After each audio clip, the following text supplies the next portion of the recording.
ఓం మృత్యుంజయాయ రుద్రాయ నీలకంఠాయ శంభవే అమృతేశాయ సర్వాయ మహాదేవాయ తే నమః. ఈ సృష్టిలో శివాజ్ఞ లేనిదే చీమైనా కుట్టదంటారు. ఎందుకంటే ఆ సృష్టిని సృష్టించింది ఆ పరమేశ్వరుడే కాబట్టి. ఆ దేవాది దేవుడి దర్శనం కోసం నేను నా రాష్ట్రం దాటి వెళ్లిపోయాను.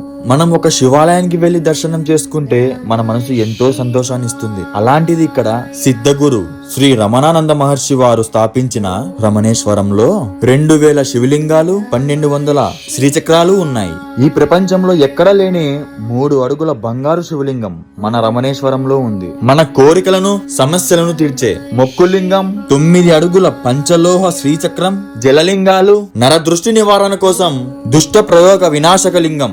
ఒకసారి రమణేశ్వరంలో అడుగు పెట్టాక శివలోకంలో ఉన్నంత హాయినిస్తుంది. 1 కాదు 2 కాదు, ఏకంగా 180 ఎకరాలు నిర్మించారు.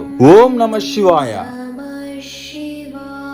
నేను ఈ 2026 శివరాత్రిని రమణేశ్వరంలో జరుపుకోవడం నాకు చాలా సంతోషంగా ఉంది. 2026 మహాశివరాత్రికి ప్రతిష్ఠించబడినాయి ఈ నవగ్రహ విగ్రహాలు. ఇంతటి మహోన్నతమైన శక్తి శివలింగాలను దర్శించడం నా పూర్వజన్మ సుకృతం. హర హర మహాదేవ శంభో శంకర. ఇక్కడ ఏ దిక్కును చూసినా శివలింగమే దర్శనమిస్తుంది. సిద్ధగురు శ్రీ రమణానంద మహర్షి వారు స్థాపించిన రమణేశ్వరం. ఇక్కడ నవధ్యానాలతో హోమగుండం చుట్టూ తిరిగి ఆ నవధ్యానాలని హోమగుండంలో చేస్తే మన కోరిన కోరికలు నెరవేరుతాయని ఇక్కడ నమ్మకం.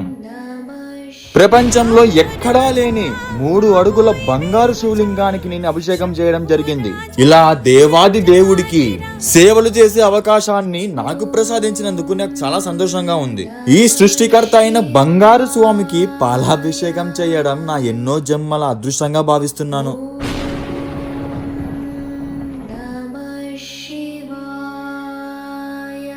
ఇంకా అయ్యవారు ఎక్కడుంటే అమ్మవారు కూడా అక్కడే ఉంటారు. అమ్మవారి వివిధ అవతారాలు కొలువైన ఆదిపరాశక్తి సన్నిధం ఈ రమణేశ్వరం. ఈ టెంపుల్ ఎక్కడ అనుకుంటున్నారా? హైదరాబాద్ కు దగ్గరలోనే ఉన్న యాదగిరిగుట్ట సమీపంలో నాగిరెడ్డిపల్లి రమణేశ్వరం టెంపుల్.